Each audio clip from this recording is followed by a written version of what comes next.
We are former tennis training and we are back. Well, not just we, both of us are back. Mike is back. Mike, where you been?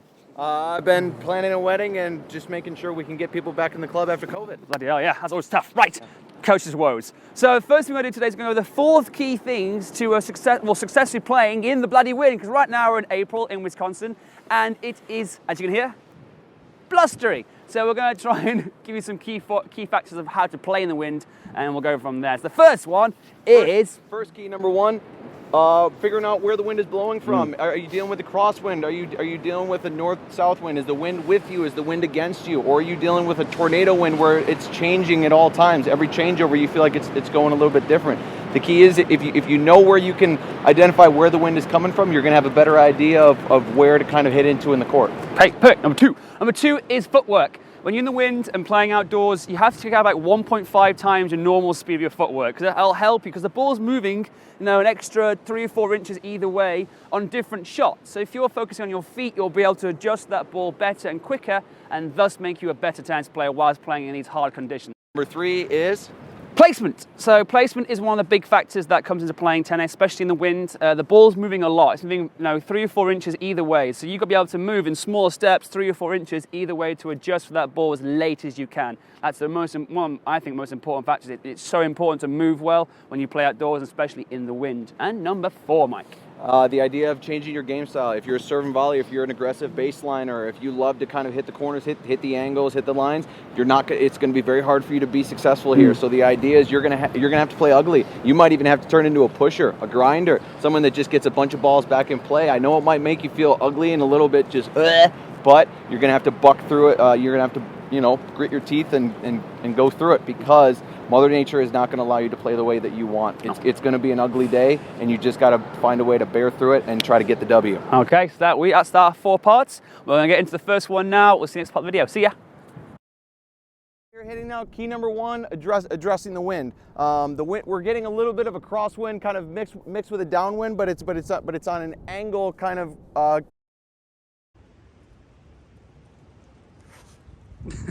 That direction. So essentially, when Will's going to basically hit cross-court backhands, it's going to curve more towards the middle. If he were to try to hit, forehands cross-court, the wind's basically going to carry it over towards the alley. So overall, if he tries to go down the line on the forehand, it's going to curve towards the middle. If he tries to go down the line on the backhand, it's going to curve towards the alley. So for him, just kind of keeping that in mind, and just trying to make the adjustment that he needs to. You ready? Let's do it. With Will dealing with a little bit of a crosswind, and he's obviously a little bit downwind. The ball machine is battling, upwind. He's really got to do a good job, utilizing the legs a little bit more to keep the center of gravity down, so that the ball basically is able to go through the court. So the idea of really being able to address the wind and knowing where it's blowing from is going to obviously determine where Will is essentially going to hit. It's not as clear cut where the wind is blowing as it was, but the wind is obviously shifting to where it's kind of going to our right. Okay, so if he goes down the line or inside out with the forehand, it's going to go closer to the alley. Okay, if he kind of hits cross court, it's going to blow kind of more towards the middle. So in just being able to utilize where the wind is blowing is going to definitely determine where you're going to be hitting from. So we lost audio here, so I'm going to go and just give a bit of over the top here. So with Mike, I wanted him to start quite sluggish. I wanted, again, we're working on footwork here, so I wanted to see him placing the feet, like he's placing the feet now, and planting, and just seeing the difference in quality of shot. When you plant your feet and swing, it's really difficult to get any kind of control of the ball. So once the ball machine gets back into play here we go. So plant the feet, and it's really hard to get that because they're smaller movements. Now, I want Mike to really intensify his feet, get faster and faster and faster. He's doing now. Even that deep one, he's getting a better balance because he's got those smaller little micro steps. They're going to help with that micro movements from the wind on the ball. Good job there, Mike. It's pretty good. So again, a few more little last ones here to finish on, and then got up that short ball there, Mike, and really brushing up the shot. Here we go, last few before Mike comes to the end of his swing here, and very good there, Mike. Well done. So on to phase number 3 now. This is again all about placement, how we place the ball. So I want Mike now to work on placing his tennis ball inside the alleys by that kind of 2 or 3 rackets length. That's kind of the ideal place. That 2 or 3 rackets length is a really good spot to be in. So yep, pretty good here. So Mike's been struggling here with a bit of timing. Again, obviously the wind is blustering heavily here. You can't really hear the audio because it's obviously off. But again, just keep working on placing that ball in a really smart area And I keep it, inside that. That one there's a bit too fine. I want to keep bring Mike that ball, bring it in. Perfect. So a bit long that time, but you see what I mean. I'm trying to get the ball inside that kind of area and let the wind's going across, take over the ball. That one's a bit late from Mike. Again, faster feet here if you're teaching Mike. Yes, better. So you can up to the ball, nice safe margin, and kept it in a good position. Well done then, Mike. Behind right now. Up here, again, one rush.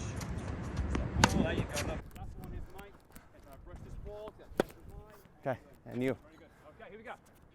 So step 4, being able to kind of change your game style. So Will's normally super aggressive. He's going to try to counter more. Maybe even kind of adding in a little bit of a slice. So this is where the part of winning ugly, doing whatever you can to get that ball into the middle of the court, because sometimes if you're too aggressive, the wind's going to take control of the ball. So Will's normally going corner to corner. He's just trying to find a way to have decent positioning and just hitting through the court. So even there he did a change of pace. Okay, same thing there, just trying to find a way to get it in.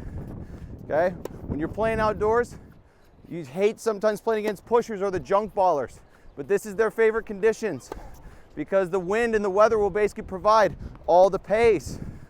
Okay, a couple more Will, some junk. There it is. There it is.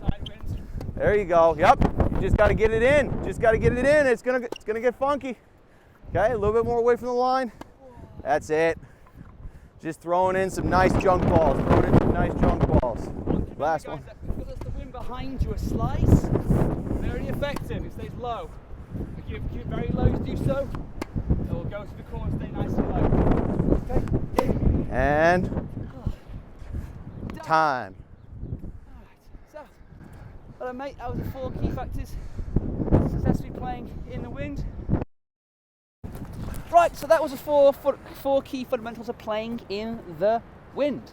So thank you for watching this far, and we really appreciate it. And for those that want to see more of our kind of content, we've got one of the videos which is our left side is up here, which is the 4 S's. It's a theory that works on, again, it'll help you greatly working in the wind as well. So if you want to get more information, check the video out and you'll see more of that. And Mike? Feel free, like, comment, and subscribe for more original tennis content like this. And then hopefully we'll be able to share some with you right away. Right, see you guys in the future. See ya. Bye. Cool.